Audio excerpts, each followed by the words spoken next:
Jim Richards in the turbocharged BMW. That's the view he's got, that's the view you've got.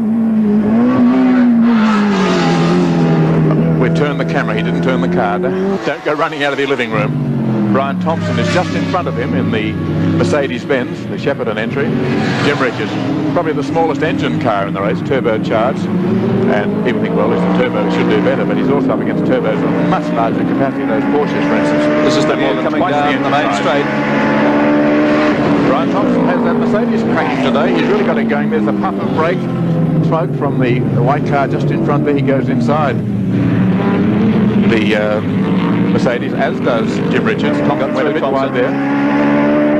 That's his other BMW. That's Briggs in front, yes. John Briggs, the South Australian driver in the other BMW. Jim must have had trouble early on to be so far back in the field. His practice time was quicker, but he certainly was delayed early in the race to be back with Thompson and Briggs. Now he has Briggs to get by. His old car.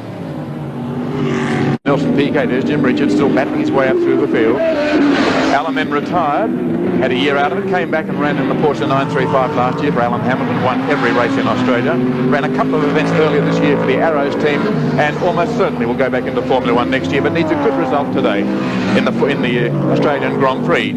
He'll certainly get a good result though in this race, I'd say, because he's clearing out. Jim Richards, in the meantime, struggling very hard to make up ground. That's the view from inside his car, left-hand drive car. We just turn the camera a little bit. You can see what revs he's doing and watch the instruments, the turbo boost. He's got to watch that while he's watching the road, changing gear, doing the other things to keep a driver busy. You can see how his hands are working. He's a busy fella. The racing driver does earn his money.